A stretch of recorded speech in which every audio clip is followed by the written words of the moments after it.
വിഭജന ഭീകരതയുടെ ഗുണഭോക്താക്കൾ ആര്? സ്വാതന്ത്ര്യ ദിനചിന്തകൾ. എൻ്റെ നിലപാട്, ഈ സ്വാതന്ത്ര്യ ദിനത്തിൽ വിഭജനമാണല്ലോ പ്രധാന ചർച്ചാ വിഷയം. ഹിന്ദുത്വ ഭീകരത സ്വതന്ത്ര ഇന്ത്യയെ വിഴുങ്ങുവാൻ പാകത്തിന് വളർന്നു നിൽക്കുന്ന കാലമാണല്ലോ ഇത്. ഈ സമയം വിഭജന ഭീകരതയെപ്പറ്റി ചർച്ച ചെയ്യണമെന്ന് തന്നെയാണ് എൻ്റെ പക്ഷം. വിഭജനത്തിൻ്റെ കാരണം, ഗുണഭോക്താക്കൾ എന്നിവയെപ്പറ്റിയെല്ലാം നാം ചർച്ച ചെയ്യേണ്ടത് തന്നെയാണ്. ഇത് പറയുമ്പോൾ രണ്ട് ചോദ്യങ്ങൾ നമ്മുടെ മുന്നിൽ വരും. ഒന്നാമത്തേത്, മുഹമ്മദ് അലി ജിന്നയ്ക്ക് വിഭജനത്തിൻ്റെ ആശയം കൊടുത്തത് ആരാണെന്ന് ചോദ്യം. രണ്ടാമത്തേത്, വിഭജനം സംഭവിച്ചില്ലായിരുന്നെങ്കിൽ ഹിന്ദുത്വ വർഗീയവാദികൾ നമ്മുടെ രാജ്യത്ത് അധികാരത്തിൽ വരുമായിരുന്നോ എന്നതാണ്.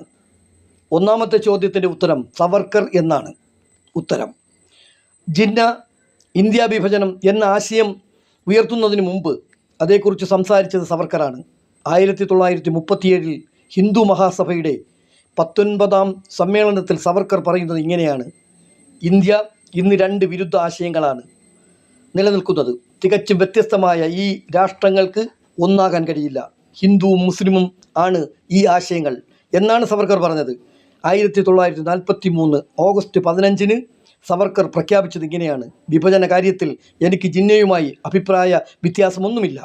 ഞങ്ങൾ ഹിന്ദുക്കൾ സ്വയം തന്നെ ഒരു രാഷ്ട്രമാണ്. ചരിത്രപരമായി ഹിന്ദുവും മുസ്ലിമും എന്നും വ്യത്യസ്ത രാഷ്ട്രങ്ങളായിരുന്നു എന്നാണ് സവർക്കർ പറഞ്ഞത്.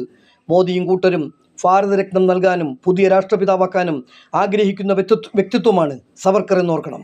വിഭജന ഭീകരതയെപ്പറ്റി പഠിക്കുമ്പോൾ ഒരു അധ്യായം സവർക്കറിനെ പറ്റിയും ആകാമെന്നാണ് പറയാനുള്ളത്. രണ്ടാമത്തെ ചോദ്യം, വിഭജനം സംഭവിച്ചില്ലായിരുന്നെങ്കിൽ ഹിന്ദുത്വ വർഗീയവാദികൾ നമ്മുടെ രാജ്യത്ത് അധികാരത്തിൽ വരുമായിരുന്നോ എന്നതാണ്. ഉത്തരം സിമ്പിളാണ്: ഇല്ല, ഒരിക്കലുമില്ല. മുസ്ലിം ന്യൂനപക്ഷങ്ങൾക്കെതിരെ വിദ്വേഷ പ്രചരണം നടത്തിയിട്ടാണല്ലോ സംഘ് പരിവാർ ഇന്ത്യയിൽ അധികാരത്തിൽ വന്നത്. വിഭജനം നടക്കാത്ത ഇന്ത്യയിൽ മുസ്ലിങ്ങൾ ന്യൂനപക്ഷമാകില്ല.